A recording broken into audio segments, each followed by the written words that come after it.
Hello, everyone. Welcome to Therapy Dog Talk Live, episode 14, and the very last episode of 2021.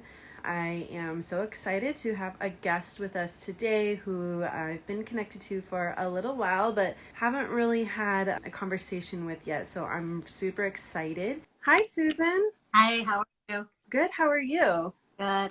And is that Ace I see? Being a little squirmy. Hi, Ace. For those who haven't met you, would you like to introduce us to yourself and your pup? Sure. My name is Susan, and this is Ace. He is about 7.5 years old. We're from Connecticut. He is a mutt, so he's pug, miniature poodle, Shih Tzu, Lhasa Apso, and terrier. I've had him since he was 8 weeks old. Aw, a long time, huh? How old is Yeah, he? he's about 7.5 now. 7.5. You just said that. And my brain's in vacation mode, what can I say? All right. So how did you first find out about therapy dog work, Susan? I actually found out from people in our training class. We were just doing routine obedience at a higher level, so to speak. And about 3 or 4 people in our class already had certified therapy dogs. So they kind of saw us and said that maybe we should look into it. Okay, so they just noticed that it was something Ace would probably be an Ace at. Yeah, he's a pretty calm, chill dog, and that's a good quality to have as a therapy dog. Yeah, definitely.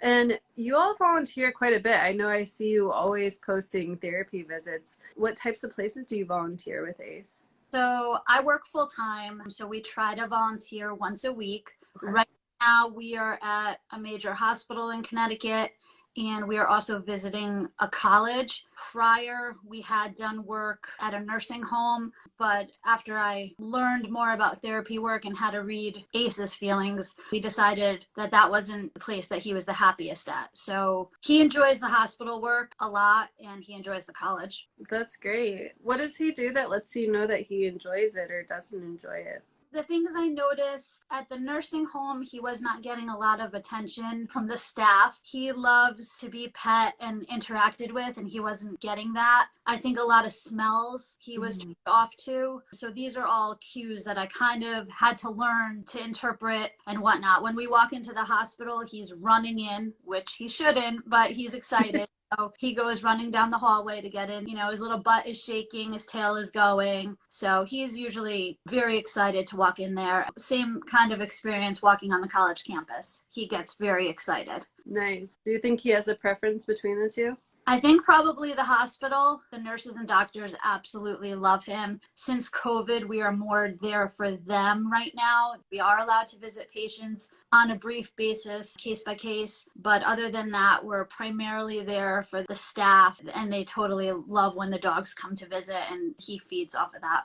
That's awesome. So how old was he when he first became a therapy dog then? So to be honest, we tested him at around 2 and he did not pass. He was probably too immature at that time for the testing. So we tested again in 2014. No, I'm sorry, 2018 we tested again, and he was 4 years old at that time. Yeah, that's something that we've talked about quite a bit with various guests, is just that, it might just be a not now, not a not ever. Dogs mature at different paces. You know, some dogs are ready to go at 1, others it takes more time. And for him, he needed more time to mature to be able to pass the exam the way he should. Yeah, and there's nothing wrong with that.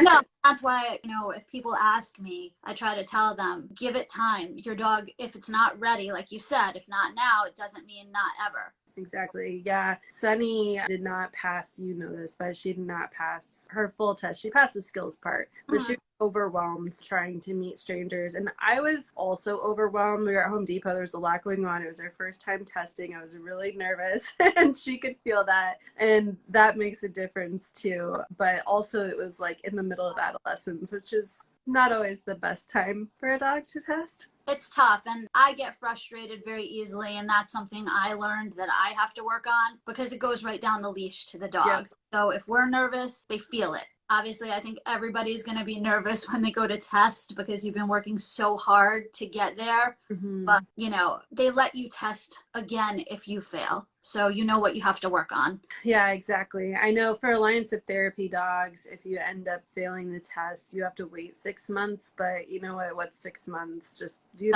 the practice round so you're more relaxed about it. And if you pass, great. And if not, come back in 6 months. You know what to work on. Right. And I mean, we waited 2 years. I just wanted to work on it. We worked on training really hard, primarily just focusing on obedience. A lot of the skills are the leave it. That's probably the most hard. We were with Therapy Dogs International, and Okay. they toss high value food right in front of your dog, and he has to leave. That's a big one. That's a difficult one. If it's meant to be, it'll happen. Yeah, definitely. What do you think Ace's favorite part of doing therapy dog work is? I think he loves getting all the attention, to be honest with you. He loves pets and butt scratches, and all the nurses that we visit, they know this. What I like the best is seeing a change in a patient or a student, so to speak. I mean, we've seen people that haven't verbalized something in a long time. They've been in the hospital, and we come in there and they might say a couple words, and that to me is amazing. Yeah, that's huge. Seen a lot of things in the hospital setting. We've been there when somebody has passed away, totally out of the blue, and to be there for the family member. It's something you can't even describe, but it makes you know that that's why you do what you do. Yeah. How is that experience on you? Are there things that you do to kind of practice self-care after walking away from maybe like an intense grief situation or something like that? You have to really advocate for your pet. So sometimes we will stay for an hour or 2 hours. Sometimes we only last a half an hour. It depends how stressed Ace gets. The dogs let you know when they're ready to go. So after something intense, I'll see how he's doing. And if I'm okay handling it, will continue to work until he's not. But usually an hour and a half, 2 hours is our absolute max. At the college, that's kind of intense because there's college kids, they surround him in a circle and they all want to pet him. It's loud, rambunctious. So usually maybe an hour there is what he can handle. But yeah, you really just have to kind of go on a day by day basis and see what you can handle and what your dog can handle. I mean, if you're both stressed or upset, then it's time to just say, hey, today is done. You could come back next week. Yeah. For the college, how does that work? Is there like a designated area or you just kind of start wandering the buildings or like what's... So at the university we've been visiting, they designate an area. In the warmer months, it's someplace outside. In the cooler months, it's been kind of in a main hallway. A lot of foot traffic in between classes. They'll set up a table with hand sanitizer and whatnot for the students. And then they'll kind of just sit on the floor around the dog or dogs. I've been there when we're the only ones there. I've been there with 3 or 4 dogs. So every situation is different, but usually it's a designated area and the kids will kind of flop on the floor around the dogs.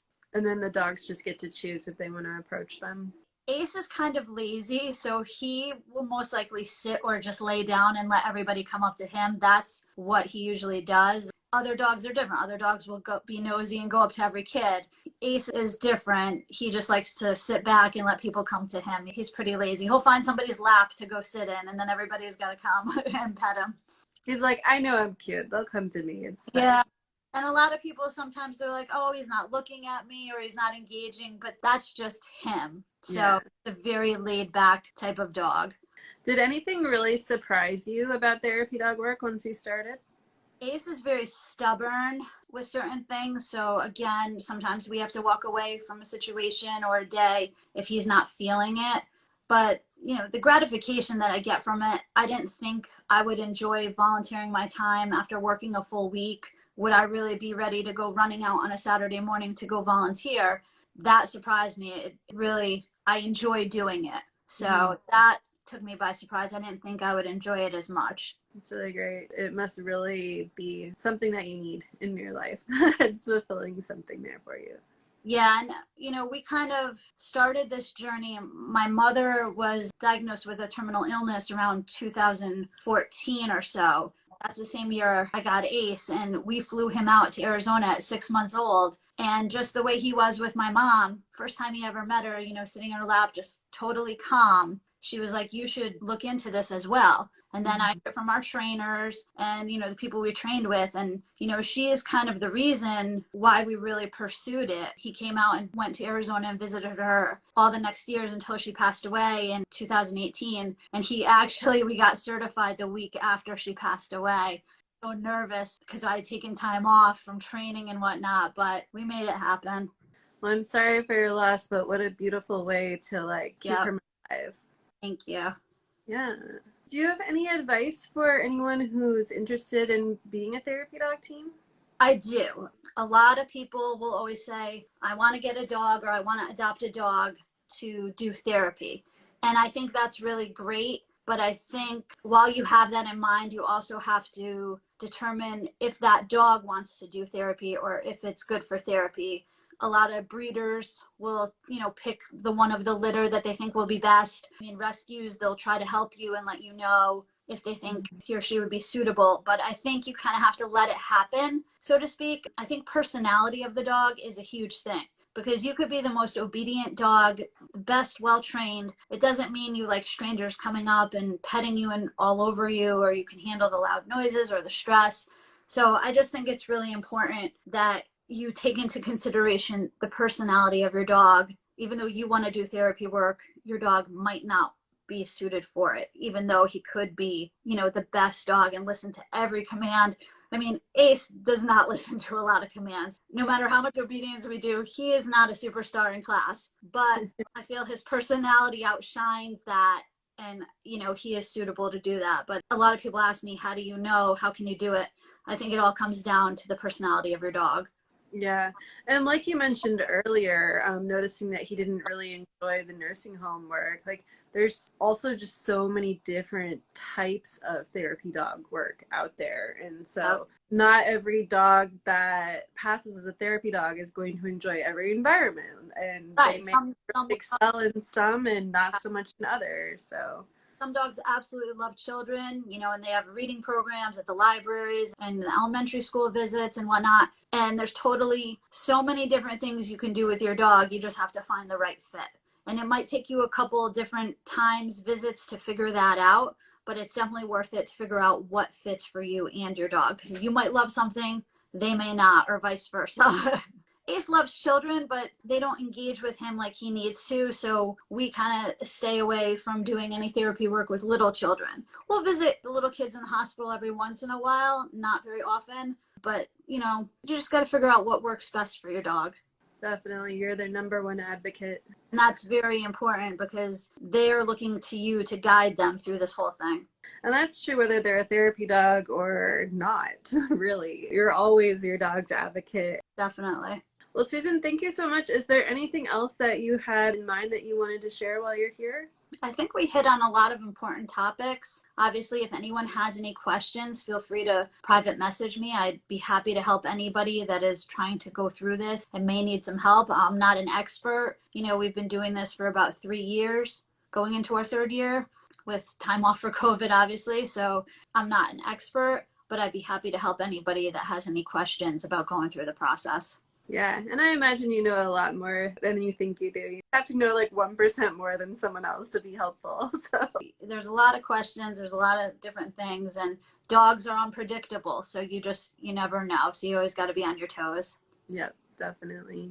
All right, well, thank you so much. If anyone has questions for you or wants to follow your journey, see Ace's visits, it's little_Ace_dog, correct? Got it.